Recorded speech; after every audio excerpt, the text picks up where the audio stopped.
Hello, children. God, I am off on getting this intro ready. I added the pre-stream. It didn't come in. That's all right. Okay. Quick question. This is a quick question.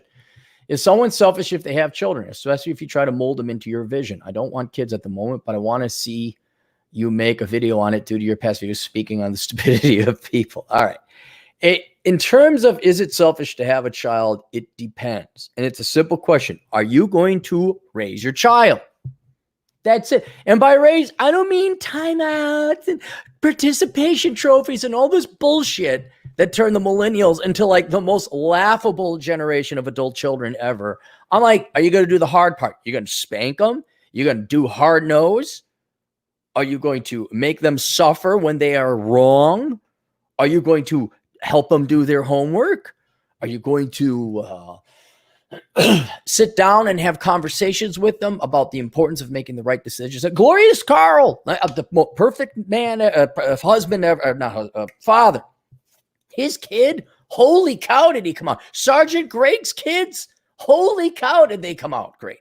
My buddy down in Denver, his kids kind of, why? I wonder why. What did they all do? Oh, that's right.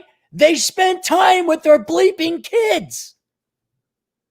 They invested. They said yes. They said no. There was positive reinforcement. There was negative reinforcement. They prepared their children for the real world.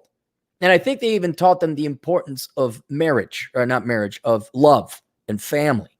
And so that if you ended up going to find someone, okay, the family's normally, and so not all the kids are all married or anything like that, but they taught the importance of love. So none of them are all too whacked out like, oh, I'm a careerist.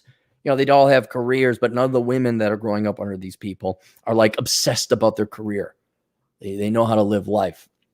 But that's because these people invested the time in raising them. Now, if you're the average American parental fuck, which is about 85% of you, you only want kids because you want to have kids. Because once again, it is a thing to you. We call them the SUV children or the hutch children. It goes nice with the drapes. It goes nice with the garage. Oh, I've always wanted to show this off and get attention. I've always wanted to pass my seed on those, you assholes. And the number one way you can tell is you drop your kids off right away at daycare. That's the number one. Now, every once in a while, like you want to go on a date or something. Okay, I understand that. You get a babysitter. But if there isn't a parent there raising the child at home, you are a fucking failure of a parent. You're horrible. You're disgusting. I hope bad things happen to you. Swim to Japan with a cinder block tied around your waist. Because why did you have the kid if you're not going to raise it? And it's so painfully obvious when both parents, their actions speak the truth. You love yourself via your career more than your own kid. That's it. That's all. You prefer to spend time at work than raising your own damn child. Well, fuck you. That is selfish. And wow, shock of shocks, they all end up becoming a little bit off. All the kids now, they are what? How many of you are social anxiety? Oh, how many of you have all these diseases, these mental disorders that didn't exist when I was a kid? God, we even had divorced parents back then. But all of a sudden, it's like, why is everyone mentally ill? Why are you a 24-year-old on antidepressants? Oh, because your parents they didn't want to raise you. Period. End of this. Terribly sorry. Newsflash, 80% of your parents didn't love you as much as they loved themselves. And you could tell if your parents are divorced. You could tell if they were never married. You could tell if you don't know who one and the other is. You could tell if you got half siblings. What are the other tells? Oh, if you were dropped off at daycare when you should have been being raised like as a 2 or 3-year-old. There you go. So no, if you have a child and you do it right and you want to be a real parent, that's one of the most selfless things you do because the kid's not going to give you a trophy or a thank you. They take time, they take investment, they take resources. It's actually quite selfless if you have a child. Yeah, that's selfish just to have a child. I mean, ask everyone who's on welfare, just have a child. But to raise a child, that is selfless. So that defines it right there. especially if you try to mold them in your vision. Well, okay, what is your vision? And now you are bordering on selfish. You could do everything right and invest in them. But if you don't raise them to be independent minded and make their own choices, and you're trying to brainwash them, like you must become Muslim or you must become Christian or you must have, as we have many of the Asian immigrant clients come in, they say, my parents want me to do X, but all I want to do is be a lousy computer programmer and not astronaut surgeon boy. And that is where it's like, okay, you could still have good parents, discipline, yes and no.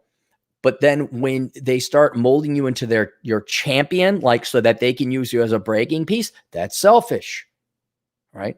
So what? Your kid goes become a garbage man. Does he collect a welfare check? Does he get other girls pregnant? Does she get pregnant? No. She or he goes and collects the garbage and pays their taxes and enjoys life and has a good time. Well, what's wrong with that? You bludgeoned them with whatever religion because you thought your God in the sky was going to be vengeful and and you didn't want to fear that maybe it wasn't true, so you're going to beat it into your kid.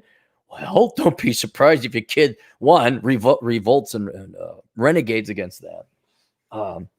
But what, you're going to kick them out of the family because, oh, they're Catholic when you wanted them to be Jewish? Or they marry someone or date someone of a race or ethnicity or another religion you don't like. Excuse me. You need to respect their individuality. So if you raise an individual and you make the argument, hey, here's why I'm having you do these things. And you can believe whatever you want. And you can do whatever you want. But as long as you follow these golden rules, that's it. Now, here's why I believe in Christianity, or why we are. Well, I don't know why I want you to become a doctor, but the choice is yours. Or the other thing, I'm not paying for your liberal arts degree. I'm not paying for your social sciences degree. What did I do to you? I thought I raised you right. What do you mean you want to major in English? So that's for the long-term care and selfless. But yeah, if all of a sudden you're like forcing them into football because you played football, does your kid want to play football? Your goal is to make your kid so it isn't a parasite upon the rest of society. Like I said, 85% of parents fail. And once you achieve that and you teach them independent thought and making their own decision and researching and empiricism, right? You should be able to make the convincing argument, okay, we're libertarian, our family's conservative, whatever you want to, and then they got to make their own choice. But you don't, like, oh my God, if you don't believe in this guy, well, then you're no. I was like, okay, well, then you didn't have the kid. You didn't raise a kid. You had a kid. You just wanted to make another Jew, or you want to make another Muslim, or you want to make another Democrat. So there we go. All right. Boo, boo, boo, boo, boo, boo. Boom. Awesome. All right. We'll see you guys later. Toodles.